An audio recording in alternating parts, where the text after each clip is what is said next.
அனைவருக்கும் வணக்கம். நாம் இன்றைக்கி முக்கியமான ஒரு டாபிக் பேச போகிறோம். குலதெய்வம். அதாவது ஒரு ஃபேமிலி நல்லா இருக்கணும், ஒரு குடும்பம் நல்லா இருக்கணும்னா முதல்ல ஒருத்தவங்க நம்மளை தாக்க வராங்கன்னா பக்கத்து வீட்டுக்காரவங்களும் நம்ம சொந்தக்காரங்களும் வரதுக்கு லேட் ஆகும். முதல்ல நம்ம வீட்டில் உள்ளவங்க தான் நம்மளை ப்ரொடெக்ஷன் பண்ணுவாங்க. ஸோ நம்ம வீட்டை காக்கக்கூடிய தெய்வம் தான் குலதெய்வம். ஸோ குலதெய்வம் ஒருத்தவங்களுக்கு தெரியல அப்படின்னா அவங்க என்ன செய்யணுன்னா, குலதெய்வத்தை கண்டுபிடிக்கிறதுக்கு நிறைய ப்ராசஸ் இருக்குது, அதுக்கு நிறைய பிரசன்ன முறைகள் இருக்குது. ஒருத்தவரோட தலைவனோட ஜாதகத்தை வச்சு மட்டும் குலதெய்வத்தை கண்டுபிடிக்க முடியாது. அதில் கண்டுபிடிக்க முடியாத பட்சத்தில் அவங்களோட அப்பாவோட ஜாதகம், குழந்தைகளோட ஜாதகம் எல்லாத்தையும் ஆய்வு பண்ணி அதை பிரசன்னத்தின் அடிப்படையில் தான் குலதெய்வம் கண்டுபிடிக்கலாம். ஸோ அது தனி சப்ஜெக்ட். ஸோ எதன் மூலமாகவும் கண்டுபிடிக்க முடியல, சிம்பிளாக ஏதாவது ஒரு வழி சொல்லுங்கள் அப்படின்னா, குலதெய்வம் எந்த அளவுக்கு ஒரு ஜாதகத்தில் ஒரு மனிதனை காக்குமோ அந்த போல் என்ன உங்கள் ஜாதகத்தின் அடிப்படையில் ஒரு தெய்வத்தை எப்படி எடுக்கலான்னா, உங்கள் லக்னம் இருக்குது அப்படின்னு வச்சுக்கோங்க. உங்கள் லக்னத்துக்கு 5ஆம் இடம்னு ஒன்று இருக்கும். 5ஆம் இடம் தான் பூர்வ புண்ணியஸ்தானம், சரிங்களா? அதுதான் குலதெய்வத்தை குறிக்கக்கூடிய அமைப்பு. ஸோ லக்னத்துக்கு 5ஆம் இடம் அப்படின்னு அந்த இடத்தையும், அந்த 5ஆம் இடத்து அதிபதி எங்கே இருக்கார், அவர் என்ன நட்சத்திர சாரத்தில் இருக்கார் அப்படின்னு இதை மூணையும் மெர்ஜ் பண்ணிங்கன்னா ஒரு தெய்வ வழிபாடை எடுக்கலாம். அந்த தெய்வத்தை நீங்கள் வழிபாடு பண்ண உங்கள் வாழ்க்கையில் குலதெய்வம் எந்த அளவுக்கு வேலை செய்யுமோ அந்த அளவுக்கு இந்த தெய்வம் உங்களுக்கு அனுகிரகத்தையும் ஆசீர்வாதத்தையும் பரிபூரணமாக கொடுக்கும். நிறைய பேருக்கு இந்த விஷயத்தை கொடுத்து நம்ம சக்ஸஸ் பண்ணியிருக்கோம். உதாரணமாக ஒரு விருச்சிக லக்ன ஜாதகம் இருக்கார். அப்போ அந்த விருச்சிக லக்னத்துக்கு பரம யோகாதிபதினு சொல்லக்கூடிய 2-5 கூடிய குரு.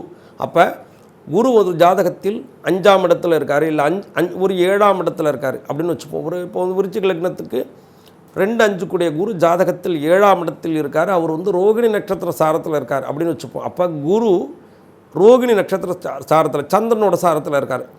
ஸோ இது ரெண்டையும் மெர்ஜ் பண்ணுறோம். குரு சந்திரன் அப்படின்னா குருனா குழந்தை, சந்திரன்னா அம்பாள். அப்போ ரெண்டையும் மெர்ஜ் பண்ணால் குழந்தை வடிவத்தில் இருக்கக்கூடிய பாலாம்பிகை தெய்வத்தை வழிபாடு செய்யணும், சரிங்களா?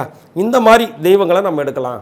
இப்போ ஒரு உதாரணத்துக்கு இதே வச்சுப்போம். விருச்சிக லக்னத்துக்கு 2-5 கூடிய குரு இதே ஒரு 7ஆம் இடத்துலையோ இல்லை 10ஆம் இடத்துலையோ இருக்காருன்னு வச்சுப்போம். அவர் ஒரு நட்சத்திர சாரத்தில் இருப்பார். எதில் இருப்பார்? குரு செவ்வாயோட நட்சத்திர சாரத்தில் மிருகசிருஷ நட்சத்திரத்துலையோ இல்லை அவிட்டத்துலையோ இல்லை ஏதோ செவ்வாயோட நட்சத்திர சாரத்தில் மிருகசிருஷ சித்திரை அவிட்டம் ஏதோ ஒரு சாரத்தில் இருக்காருன்னு வச்சுப்போம்.